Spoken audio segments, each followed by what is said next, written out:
Hey guys, welcome back to your episode of Nicocast. Today I'm here with Kalle Flodin. So tell us about yourself.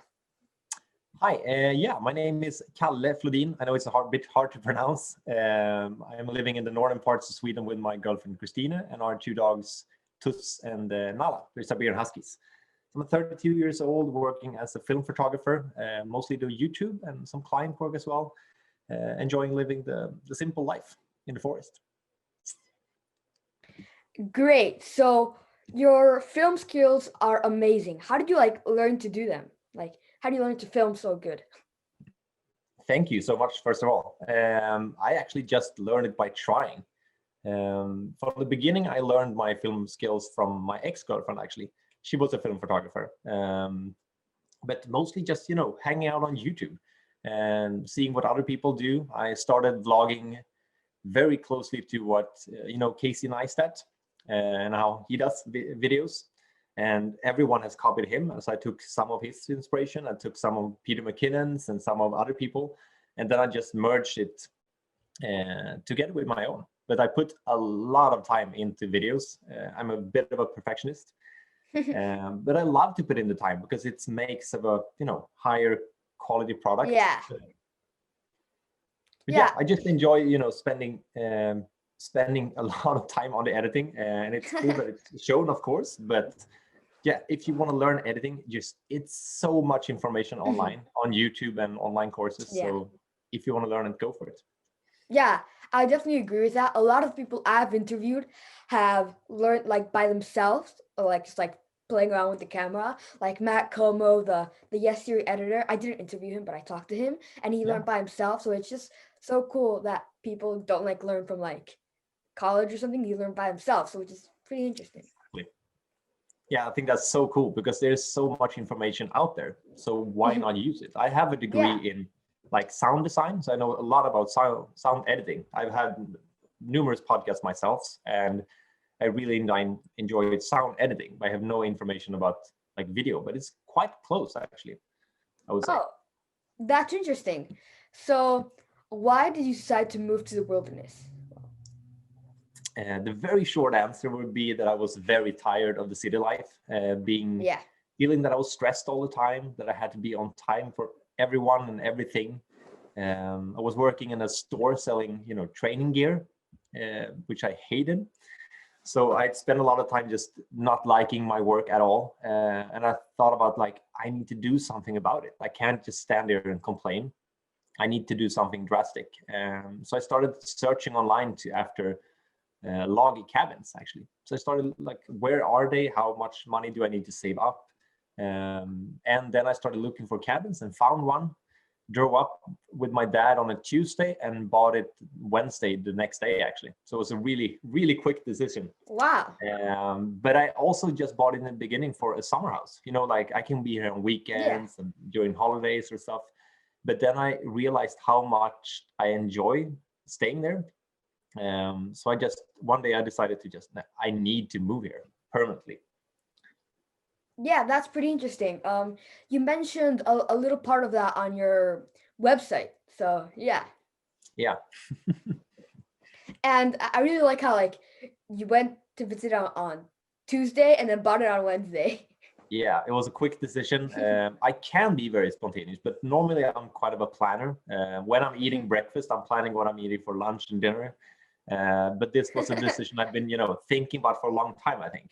So when it showed up, the opportunity, I just took it, I think.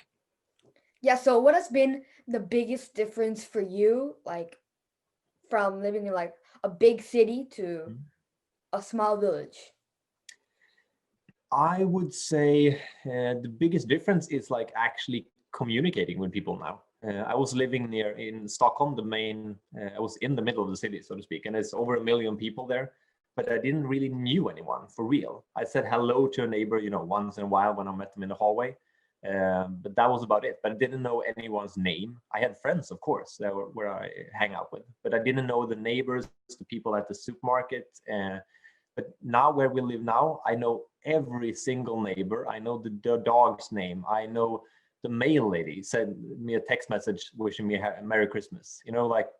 Everyone knows everyone, and that's such a big difference, I think. And that's an important part that we have lost as people. I think we lost the community feeling. We're just living in big cities where we know we feel alone, even though we're surrounded by people somehow. So I think the biggest difference is actually knowing people, and you need to know, at least I had to need to know people out there, because you need so much help with everything, especially if you're renovating and trying to figure stuff out. And there's so much people out there with so much knowledge, and they're so willing to help. So yeah, that was the biggest change, I think, that I didn't expect, actually.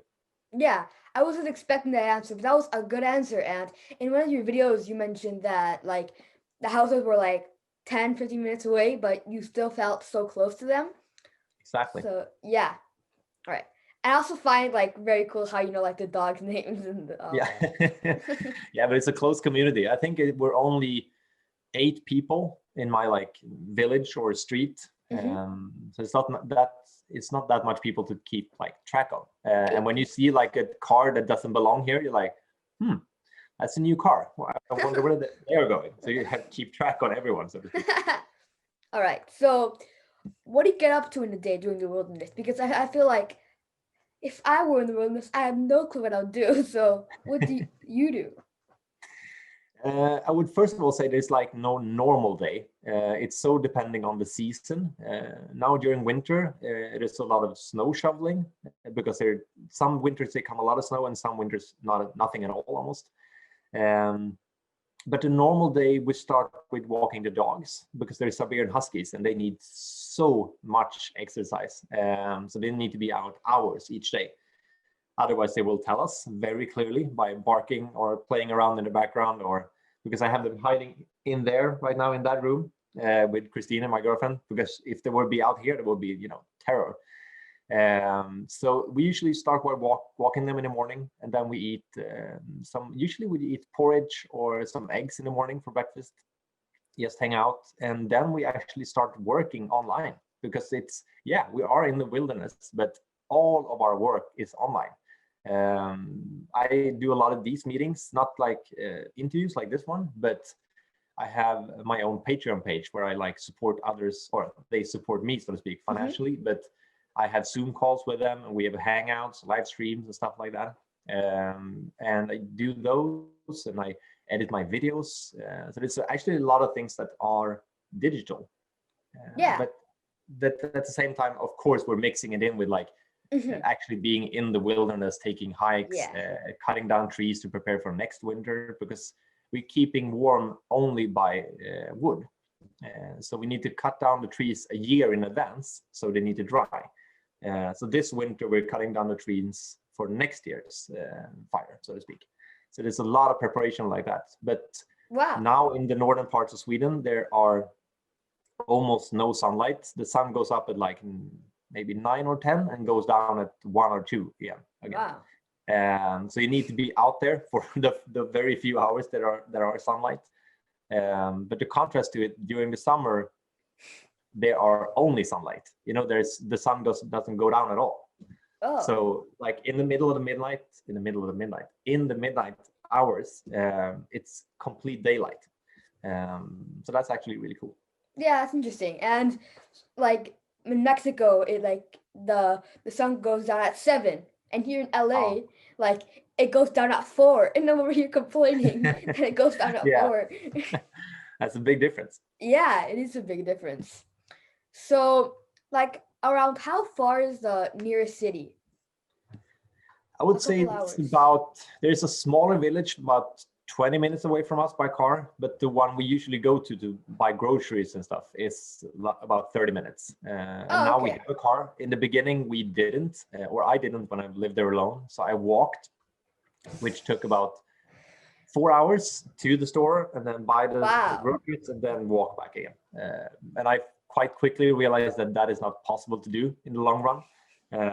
Because like you're not just bringing home, one single bag of groceries. You need a full backpack, 2 bags, and like a stroller behind you or something.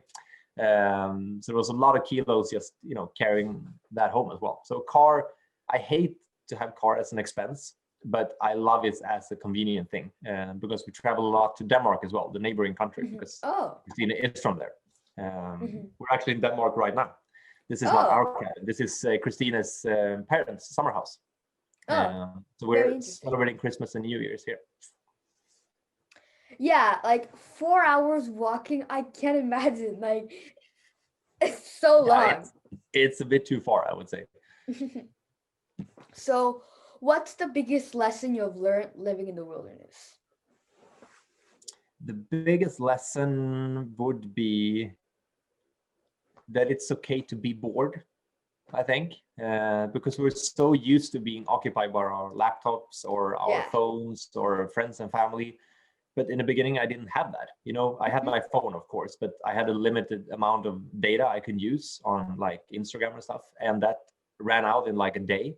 And then I had 30 more days to like, okay, what do I do now? And I lived there alone in the beginning. I didn't have Christine or our dogs. And that was really tough in the beginning, like being totally alone with my own thoughts, because we're so used to just being occupied by our phones or whatever it may be. So realize that it is okay to be bored sometimes. And that's when some of the best ideas come up as well. Just sit in front of the fire and keep warm, because I did that a lot in the beginning because it was so cold the first winter. It was the harshest winter they had there, like for 30 years or something. And that's the winter I moved in, of course. So I spend a lot of time in front of the fireplace, just keeping warm or walking a lot so I can keep warm that way as well. But I think it's necessary for us as humans to get bored and not being stimulated by like everything around us constantly, I would say. Yeah, I also think that it's okay to get bored, and like I feel like some people don't notice how much time they use their phones. Yeah. So yeah, it is scary. I do that sometimes, of course, as well, because I work online. So it's a kind of a hard balance sometimes living in the wilderness, but I still work online. So try to find the balance between the digital and the analog world. I think it's quite tricky sometimes, but I just need to work it out from day to day. So what got you into YouTube, and why did you decide to start filming your journey in like the wilderness? It's just my passion for filmmaking, I think. I knew actually from the beginning I had something to share, even though it sounds egocentric, I know. But I had like a story and I had something different what others shared. So this summer, actually, I had a meeting with one of my friends. I was like, I have a good story. I have good editing. I have good, video quality, but my reach was like zero. I had a couple, I think I had, in the beginning, when I posted my first videos, I had 3 subscribers, and then it turned into 30 maybe after a few months. And this summer I had 400, I think. But then I think it was and now we're at 75,000. So it's been escalating quite quickly, because in September one of my videos got picked up by YouTube and YouTube started recommending it, which was amazing. It's like you never know when that if and when it's going to happen. You have to hope for it, of course. So I went from like 700 subscribers to like 7,000 in a few hours almost. It went extremely fast. So that has been so motivating to keep posting videos. But in the beginning, I only posted videos that were about 5 minutes, and I could do that in a couple of days. But now my videos are like 30 easily 25, 30 minutes. And that takes a lot of time.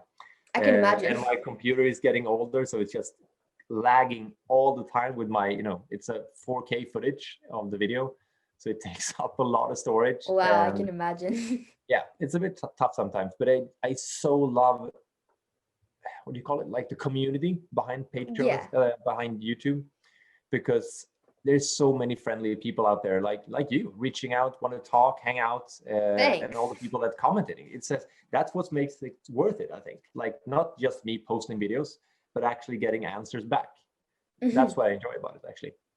Yeah, I definitely agree with the community part, and it might take long to make like the videos, but the outcome is great.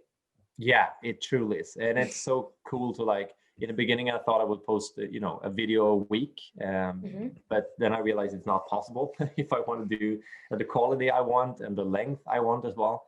because people wanted longer videos, and I was like, sure, yeah, I can do longer videos, but then it will take a bit longer in between.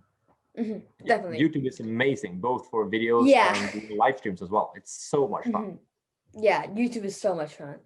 So this was a very quick podcast. Thank you so much for coming on. But before we end, do you have any advice for like filmmakers / YouTubers?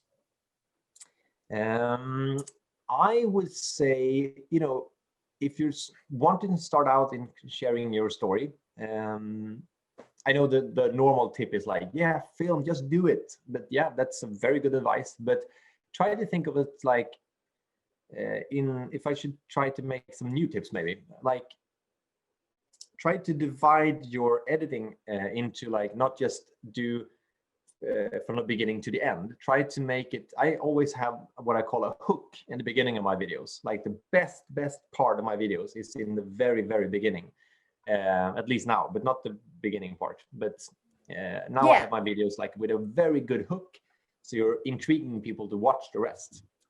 Because if you get people to watch your whole video, YouTube will recommend it more. So you want people to actually keep on looking, not just clicking once and then clicking off after a few seconds. You want them to keep interested all the way. So even though you have a very good timeline in what you filmed, it's very good to actually have a very good hook in the beginning and keep them interested, and not because it's so normal, I would say, to keep all the good parts to the very end.